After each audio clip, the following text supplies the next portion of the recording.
Doctor Lavanya, ENT consultant surgeon at doctor Harika ENT care hospitals Gachibowli. ఇవాళ మనం మన ఛానల్లో వచ్చిన వీడియోస్ చూసి పేషెంట్స్ అడిగిన డౌట్స్ మనం అడ్రస్ చేద్దాం. Madam, is it possible to restore hearing loss? I lost hearing ability. I consulted ENT MD doctor. He gave some steroids but not restored hearing. Is there any treatment for normalizing hearing ability? Hearing తగ్గింది అన్నారు. Hearing loss అవ్వడం వల్ల ENT డాక్టర్ని consult చేశాను, steroids ఇచ్చారు అని చెప్తున్నారు. కాకపోతే మీకు ఎన్ని రోజుల నుంచి హియరింగ్ లాస్ అయింది అన్నది మీరు మెన్షన్ చేయలేదు. అంటే ఒక్కొక్కసారి ఏమవుతుందంటే మనకి ఏమన్నా ఫీవర్స్ వచ్చిన తర్వాత కానీ అలా సడన్గా ఏమన్నా హియరింగ్ తగ్గిందా, లేదు ఇది మీకు చిన్నప్పటి నుంచి ఉందా ఈ ప్రాబ్లం, కానీ మీరు డాక్టర్ని కన్సల్ట్ అయ్యాను, స్టెరాయిడ్స్ ఇచ్చారు అంటున్నారు. కాబట్టి మోస్ట్ లైక్లీ సడన్గా వచ్చిన హియరింగ్ లాస్ అంటే మేబీ ఓవర్ ద నైట్ కూడా రావచ్చు. ఇది ఒక్కొక్కసారి ఏమవుతుందంటే ముందు రోజు మనకి బాగానే ఉంటుంది, సడన్గా నిద్ర లేచి తెల్లారిన దగ్గర నుంచి ఒక ఇయర్ వినిపించకపోవడం కానీ, కొంతమందికి 2 ఇయర్స్ వినిపించకపోవడం కానీ, సాధారణంగా వినిపించేదానికన్నా కొంచెం తక్కువ వినిపించడం కానీ ఇలా జరగచ్చు.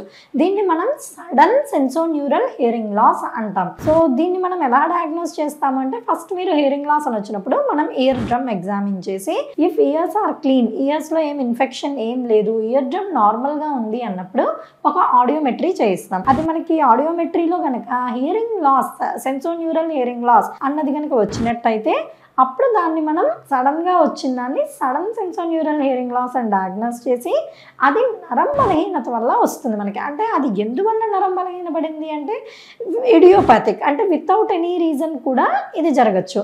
లేదా కొంతమందిలో ఏమవుతుందంటే సాధారణంగా post viral illness like cold cough ఏమన్నా ఎక్కువ రోజులు వచ్చినా, సడన్గా వైరల్ ఫీవర్స్ ఏమన్నా వచ్చిన తర్వాత కూడా ఇలా రావచ్చు. దీనికి ట్రీట్మెంట్ ఏంటి అంటే మీరు ఫస్ట్ ఎన్ని రోజుల తర్వాత డాక్టర్ని కన్సల్ట్ అయ్యారు అన్నదాన్ని బట్టి మనకి అది మళ్ళీ రీగెయిన్ అవుతుందా అవదా అన్నది చెప్పగలుగుతాం. ఒక్కొక్కసారి మీకు విత్ ఇన్ 24 అవర్స్ కనుక మీరు డాక్టర్ని కన్సల్ట్ అయ్యి అది సడన్ సెన్సోన్యూరల్ హియరింగ్ లాస్ లాగా డయాగ్నోజ్ అయితే కనుక మనం కొన్ని ఆప్షన్స్ ఉంటాయి. స్టెరాయిడ్స్ ఓరల్గా ఇస్తాము అండ్ కొన్నిసార్లు ఇంట్రాటింపానిక్ ఇంజెక్షన్స్ అంటాం. వాటి వల్ల మనకి హియరింగ్ అన్నది రీగెయిన్ అయ్యే ఛాన్స్ ఉంటుంది. కానీ ఖచ్చితంగా 100% హియరింగ్ బ్యాక్ టు నార్మల్ అవుతుందని చెప్పలేం. కానీ వీలైనంత but as early as possible intervention అయితే మాత్రం హియరింగ్ మెరుగయ్యే chances like around 80% chances of improvement ఉంటాయి. As the time gets delayed అంటే మీరు డాక్టర్ని కన్సల్ట్ అయ్యే టైం పెరిగే కొద్దీ duration like if you consult more than 1 week, more than 1 month అయ్యే కొద్దీ ఏమవుతుందంటే మనకి రికవరీ అయ్యే ఛాన్సెస్ తగ్గుతాయి. అదే మీకు హియరింగ్ లాస్ అయ్యి 1 నెల అయింది, నెల తర్వాత మీరు డాక్టర్ని కన్సల్ట్ అయ్యారు అంటే ఈవెన్ విత్ ద ట్రీట్మెంట్ మనకి ఛాన్సెస్ అన్నవి తగ్గుతాయి. సో మీకు ఎప్పుడైనా అలా సడన్గా హియరింగ్ తగ్గింది అని అనిపించినప్పుడు యాజ్ ఎర్లీ యాజ్ పాసిబుల్ డాక్టర్ని కన్సల్ట్ అయ్యి మీరు ట్రీట్మెంట్ తీసుకుంటే హియరింగ్ వచ్చే ఛాన్సెస్ బెటర్గా ఉంటాయి.